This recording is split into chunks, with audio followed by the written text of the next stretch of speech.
Okay, a friend of mine who runs a Chronicle has been asking me for some advice on how to deal with problem players and problem staff members. So I'm doing this as a pseudo request video for him and for others because I'm sure other people have that problem. Um, you got to start off with your classification of your players. I mean, you start with the noobs, brand new to the game.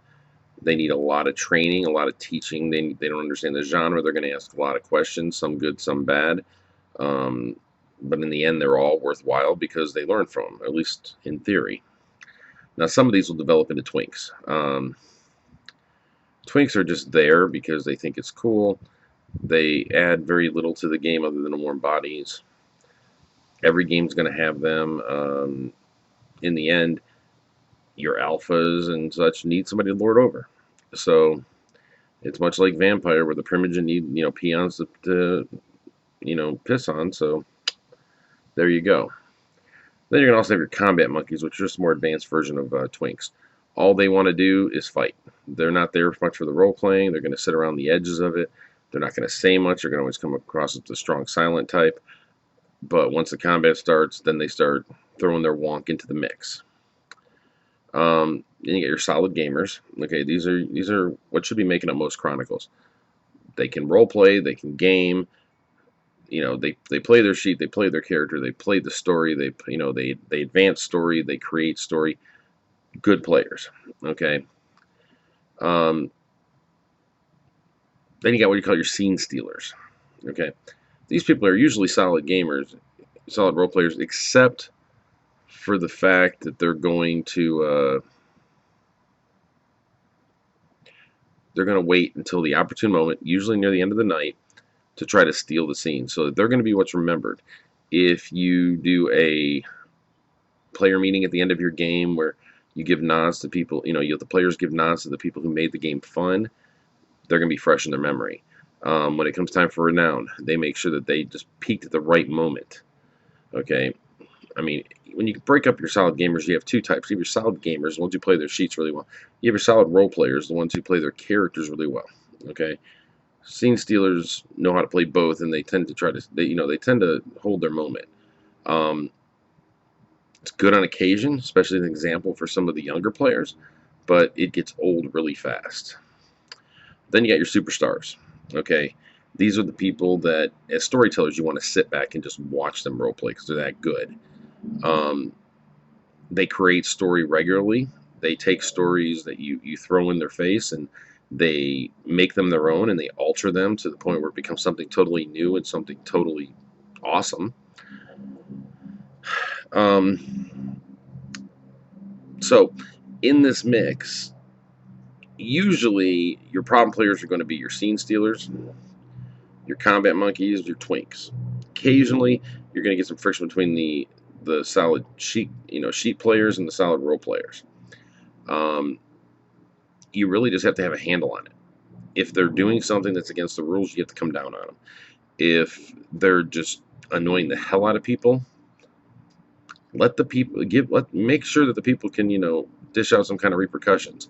If it's something where they're being rude out of character, that's what you have narrators for. They're gonna put their boot down on the thing and stop them because your job as a staff is to make sure that the most amount of people have the most amount of fun. If there's somebody on there who's an anchor dragging you down in that regard, you need to basically slam that anchor or cut it loose. It's going to be one or the other. Okay, well then there's really two types of staff members as I look at it. You got your narrators, you got your storytellers. Okay, narrators tend to run small scenes or combat or anything that doesn't really impact the storyline. Storytellers, of course, run different stories. Okay, um, every game should have a head storyteller. I've seen games that run by committee. I disagree with them because you tend to always have clashes and you get a lot of mommy daddy. If you have a single authority, there's always one person who can basically go, this is the way it is, and people don't argue. Um, I know it sounds like a tyranny and a dictatorship, but it works. And you get a very successful game, and you get a lot of people that actually they kind of understand the hierarchy. So when that single voice makes a ruling, they don't question it. They just they go with it. Um, Now, if you have that single voice, you tend to have assistant storytellers as well. They can become a problem if they're running stories that aren't approved by the head storyteller or go against the grain of what the theme of the game is supposed to be or what the main storyline that you're running is. Um, narrators. Narrators that don't follow instruction, get too creative, or basically do shit to fuck the things up, or play favorites. All of these can become issues.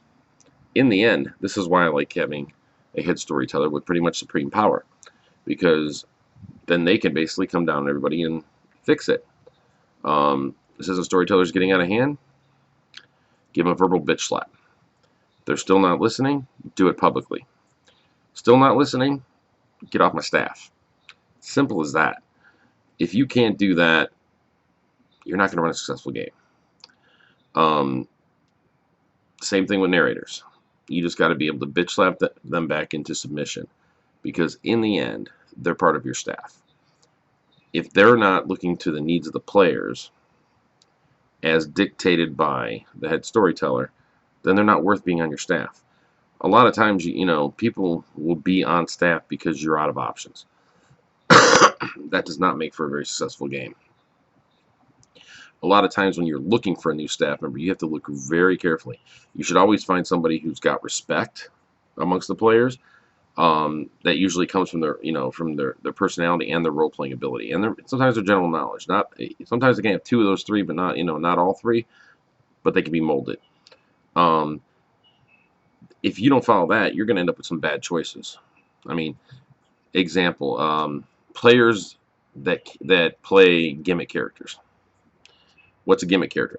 Gimmick character, oh, they found one cool thing, like multiple personalities, or they're gonna have this really really fucked up band transformation, or whatever it may be, and they're gonna play out this one little gimmick.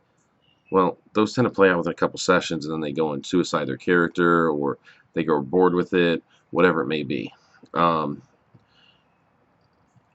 Those don't make for good story or good staff members.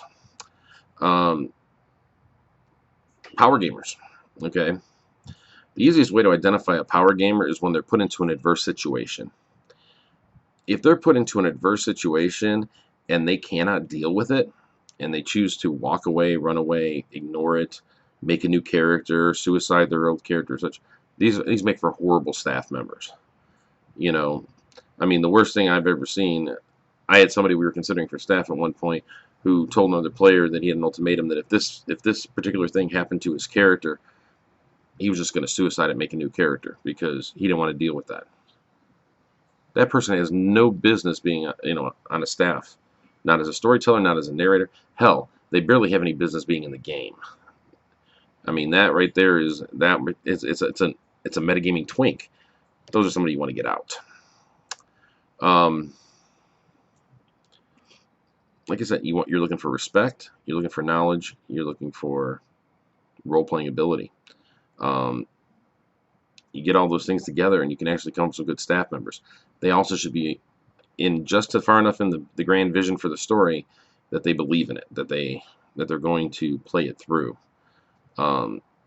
Because if your stories are crap, your staff's going to be viewed as crap. If your staff's viewed as crap, the players are going to run all over them, or they're going to ignore them, or they're going to just get bored and they're going to leave the game.